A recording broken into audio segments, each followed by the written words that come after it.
Hello friends, आपका स्वागत है हमारे चैनल पर। मेरा नाम है ध्रुव और आप लोग देख रहे हैं द लर्नर्स कम्युनिटी। आज की वीडियो में हम बात करेंगे फोर्थ सेमेस्टर के बीए ऑनर्स इंग्लिश में एक सब्जेक्ट आता है अमेरिकन लिटरेचर। ये आपके इस सब्जेक्ट का यूनिक पेपर कोड है। आज की वीडियो में मैं इस सब्जेक्ट का प्रीवियस ईयर का जो क्वेश्चन पेपर था उसको लेकर आया हूँ। मतलब पिछली बार के जो एग्जाम हुए थे उसमें आपका फोर्थ सेमेस्टर में ये वाला क्वेश्चन पेपर आया। तो आज की वीडियो में हम इस क्वेश्चन पेपर को देखेंगे कि अगर आपके पास सब्जेक्ट है अमेरिकन लिटरेचर का तो किस किस टाइप के क्वेश्चन आपको देखने को मिल सकते हैं एग्जाम में, ताकि आपको आइडिया लग जाए कि आपको किन चीजों पर मेनली ध्यान देना है। ठीक है, किन चैप्टर्स में मेनली ध्यान देना है, तो वो हम आज की वीडियो में कवर अप करेंगे। तो चलिए वीडियो को शुरू करते हैं। और अगर अभी तक आपने हमारा जो है चैनल सब्सक्राइब नहीं किया तो प्लीज चैनल को जरूर सब्सक्राइब करिएगा। अपकमिंग इंपॉर्टेंट वीडियोस भी हमारे चैनल पर आती रहेंगी। और अगर आपको वीडियो अच्छी लगी तो वीडियो को लाइक करना जरूरी है।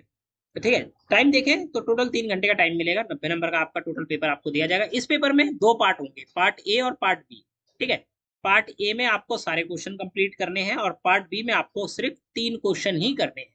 ठीक है, एक तरीके से ये मान लीजिए कि पार्ट ए के 3 क्वेश्चन और पार्ट बी के 3 क्वेश्चन, टोटल आपको 6 क्वेश्चन जो है वो अटेम्प्ट करने हैं। किस हिसाब से कि भाई 10-10 नंबर के 3 क्वेश्चन 30 नंबर का पेपर हो जाएगा और 20-20 नंबर के 3 क्वेश्चन 60 नंबर का पेपर हो जाएगा। टोटल आपके 60 और 30 90 नंबर का जो है पेपर आपका बनकर तैयार हो जाएगा। तो ये आपका क्वेश्चन पेपर के बारे में जो नंबर है वो है। अब हम देखते हैं यहाँ पे कि आपका जो क्वेश्चन है वो किस किस टाइप के आते हैं, ताकि आपको आइडिया लग सके और आपको सिर्फ उन्हीं क्वेश्चंस के ऊपर प्रिपरेशन पे ध्यान देना है। पार्ट नंबर 1 में 10-10 नंबर के 3 क्वेश्चन अटेम्प्ट करने हैं। पहला क्वेश्चन आपका ए और बी पार्ट में आता है। ठीक है, ए वाला पार्ट कर सकते हैं या फिर बी वाला पार्ट कर सकते हैं, क्योंकि और के ऑप्शन के साथ क्वेश्चन जो है वो पूछे गए हैं। ठीक है, और के ऑप्शन का मतलब या तो ए या तो B. Identify, contextualize and critically comment on the following. हाँ, बर्टले इम्यूनिटी, ये एक स्टेटमेंट दी है आपकी किताब में से, एक चैप्टर में से उठा के। तो आपको पहले तो ये आइडेंटिफाई करना है कि ये स्टेटमेंट ली कहाँ से गई है। ठीक है, ये जो पॉइंट है, ये लाइन है, ये कहाँ से उठाई गई है, पहले आप ये बताएंगे। उसके बाद आप इसको एक्सप्लेन करेंगे, मतलब कॉन्टेक्चुअलाइज करेंगे। इसको जो विवरण होता है, हिंदी में कहें विवरण या फिर इंग्लिश में कहें कॉन्टेक्चुअलाइज, या फिर डिटेल में आपको जो है एक्सप्लेन करना है। ठीक है, उसके बाद क्रिटिकली कॉमेंट करना है इसको के ऊपर। ठीक है, सेम चीज है कि क्रिटिकली कॉमेंट करना मतलब आपको ज्यादा से ज्यादा डिटेल में बताना है। ठीक है, इस फॉलोइंग लाइन को, या फिर नीचे आपको दिया गया है बी वाले पार्ट में पूछा गया है कि write a short note on Leonce Pontellier in Kate Chopin's the Awakening. The Awakening आपके किताब में चैप्टर है। ठीक है, तो उसमें आपको नोट लिखना है किसके ऊपर, लियोन्स पॉन्टिलर के ऊपर आपको जो है शॉर्ट नोट जो है वो पूरा का पूरा नोट लिखना है। आपका 10 नंबर का है तो आपको अच्छी खासी डिटेल में उसे लिखना होगा। ठीक है, सेकंड क्वेश्चन आपका आता है ए और बी पार्ट में सेम। और आपको यही चीजें करनी है कि आइडेंटिफाई करना है कि कहाँ से उठाया गया है, फिर कॉन्टेक्चुअलाइज करना है मतलब एक्सप्लेन करना है, और क्रिटिकली उसके ऊपर कमेंट भी करना है। ए में आपको ये वाली लाइनें दी गई हैं, इन लाइनों को आप पढ़ सकते हैं। ठीक है, चांसेस है कि यही रिपीट हो जाए, तो आप इन लाइनों को एक बार पढ़कर चैप्टर को समझकर जरूर जाइएगा। चैप्टर को समझने का मतलब यह है कि आपको पूरा चैप्टर रीड नहीं करना है, बस आपको समरी समरी जो है चैप्टर की समझ लेनी है, ताकि आपको आइडिया लग जाए कि चैप्टर किस बारे में है, किस बारे में बताई गई है। ठीक है, तो ये हो जाता है। बी वाले पार्ट में भी आपको सेम ही चीज करनी है। यहाँ पे आपको जो दिया गया है, इतना बड़ा पैराग्राफ दिया गया है। ठीक है, और इस पैराग्राफ को पढ़कर आपको समझना है, आइडेंटिफाई करना है कि कहाँ से उठाया गया है, और कॉन्टेक्चुअलाइज और क्रिटिकली कॉमेंट इसके ऊपर करना है। ठीक है, तो ये हो जाता है आपका क्वेश्चन नंबर 2। अब क्वेश्चन नंबर 3 की तरफ चलते हैं। तो क्वेश्चन नंबर 3 में आपको दिया गया है identify, contextualize and critically comment on the following. अब यहाँ पे आपका जो चैप्टर है वो किताब में आप कह सकते हैं कि किसी कहानी से उठाया गया है, क्योंकि बड़ा पैराग्राफ है। ठीक है, तो इस पैराग्राफ को पढ़कर आपको समझना है और ये पता करना है कि कहाँ से लिया गया है, फिर इसको एक्सप्लेन करना है और इसके ऊपर क्रिटिकली जो कमेंट होता है वो करना है। ठीक है, तो ये आपको यहाँ पे बताना है। ए वाले पार्ट में आपको ये दिया गया है, इसको आप पढ़ सकते हैं, ये देख सकते हैं कि कहाँ से उठाया गया है, ताकि आपको आइडिया लग जाए। और वाला क्वेश्चन नंबर 3 में और दिया गया है, और वाले ऑप्शन के साथ आपको बी वाले पार्ट में ये वाला जो पैराग्राफ है ये दिया गया है, और दोनों में से कोई एक पैराग्राफ आपको अटेम्प्ट करना है, उसके आंसर राइटिंग जो है वो आपको यहाँ पे करनी है। ठीक है, तो ये हो जाता है आपका क्वेश्चन नंबर 1 कंप्लीट। अब हम आते वो सॉरी पार्ट 1 कंप्लीट या पार्ट ए कंप्लीट। अब हम आते हैं पार्ट बी की तरफ, जहाँ पे 20-20 नंबर के आपको 3 क्वेश्चन अटेम्प्ट करने हैं। अब क्वेश्चन देखें तो क्वेश्चन नंबर 4 जो है उसमें ए में पूछा गया है, in Melville's story Bartleby the schooner, time and space and personal agency are redefined through the character whose own body clock sense the space, and violation are dissonance with that of their place of a work comment।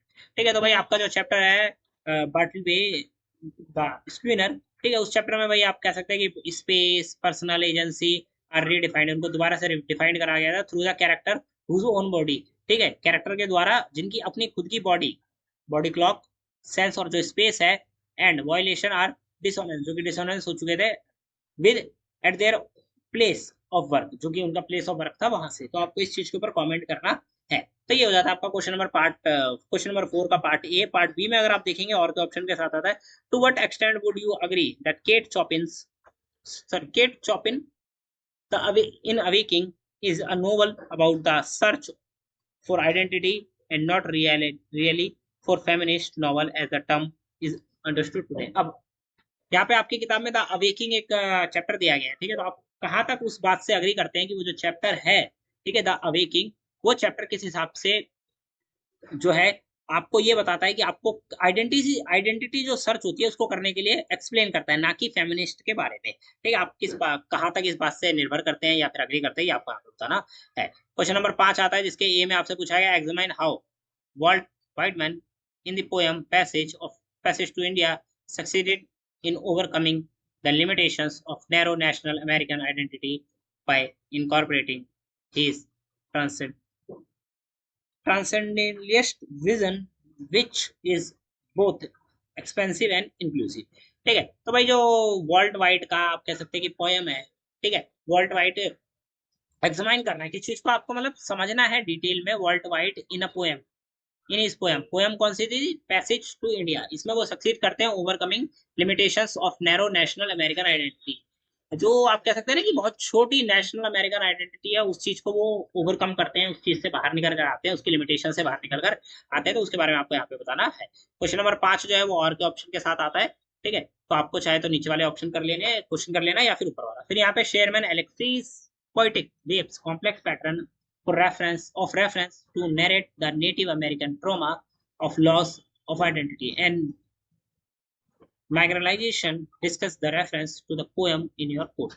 आपके course में जो poem दी गई है, ठीक है, Sherman Alexie की waves of complex pattern of reference to narrate the narrative, अच्छा, native American trauma of loss identity. जो अमेरिका में नेटिव अमेरिकन थे, मतलब अमेरिका के जो पैदाइशी लोग थे, ठीक है, उनको एक ट्रॉमा था कि उनकी आइडेंटिटी जो है वो लॉस हो चुकी है, खो चुकी है उनकी आइडेंटिटी, ठीक है। फॉर एग्जांपल होता है ना कि भाई कुछ लोग जो कि जहाँ पे पैदा हुए हैं और वो वहाँ पे रह रहे हैं और कहीं और से बहुत सारे लोग आ जाते हैं, तो हो सकता है कि जो लोग वहाँ पे पैदा हुए थे उनकी आइडेंटिटी खो जाए, ठीक है। तो उन्हें क्या होता है, इस चीज का ट्रॉमा होता है। एंड माइग्रेनाइजेशन डिस्कस, ठीक है, माइग्रेनाइजेशन का मतलब होता है कि भाई वो लोग जो है स्थापित हो रहे हैं, अपनी जगह छोड़ छोड़कर जा रहे हैं। तो डिस्कस करना है with reference to the poem in your book.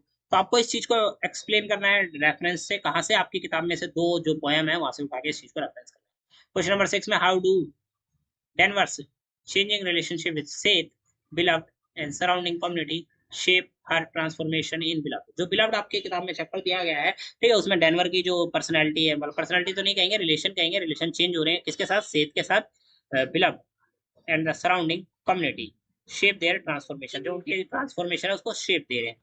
What does this transformation reveal about possibility of healing and selfhood within the legacy of trauma and isolation? Isolation और ट्रॉमा की जो लेगेसी है, मतलब बहुत लंबे टाइम से चली आ रही है, जो उसमें हीलिंग और सेल्फहुड के बारे में जो पॉसिबिलिटीज है उसके बारे में आपको है, ठीक है। क्वेश्चन नंबर 6 में, how does baby sugars failure to heal the community reflect the limitations of spiritual rejuvenation when confronted with the deep seated trauma of slavery। ठीक है, स्लेवरी का जो डीप सीटेड ट्रॉमा है, ठीक है, उसमें आप ये कह सकते हैं कि भाई कन्फ्रंटेड करता है, जब उससे कन्फ्रंटेड करते हैं, ठीक है, तो उसका आपको यहाँ पे फेलियर बता रहा है कि भाई वो जो रिफ्लेक्ट हो रहा है किससे, हील, फेलियर टू हील। भाई होता है ना कि भाई मैं स्लेवरी में बहुत लंबा टाइम सकता, फिर मैं उसे एक प्रकार से ये कह सकता हूँ कि भाई मैं उससे हील करने की कोशिश कर रहा हूँ पर फेलियर मेरे को मिल, ठीक है, रिफ्लेक्ट करता है लिमिटेशंस ऑफ स्पिरिचुअल रिजर्वेशन। तो ये आपको आगे बताना है। क्वेश्चन नंबर 7 आपका ये आ जाता है अभी किंग चैप्टर के बारे में, और क्वेश्चन नंबर 8 आपका अमेरिकन लिटरेचर के जो पूरी बुक है उससे रिलेटेड आ जाता है, ठीक है। तो टोटल आपको यहाँ पे 7 क्वेश्चन देखने को मिलते हैं, जिसमें से आपको टोटल 6 क्वेश्चन जो है वो अटेम्प्ट करने हैं। पहले पार्ट ए में 3 क्वेश्चन, तीनों के तीनों अटेम्प्ट करने हैं। पार्ट बी में आपको 4 क्वेश्चन दिए जाएंगे, उसमें से कोई 3 आपको अटेम्प्ट करने हैं। American literature 4th semester, bachelor of arts, मतलब बीए ऑनर्स इंग्लिश का ये सब्जेक्ट है। यहाँ पे आपकी वीडियो खत्म होती है, डिस्क्रिप्शन बॉक्स में लिंक मिल जाएगा, आप लोग हमारे साथ कनेक्ट हो सकते हैं, टेलीग्राम और इंस्टाग्राम पे जाके जुड़िएगा, ठीक है। आपको कोई डाउट हो तो डायरेक्ट हमसे आप पूछ सकते हैं। मिलते हैं अगली वीडियो में। Thanks for visiting my channel guys.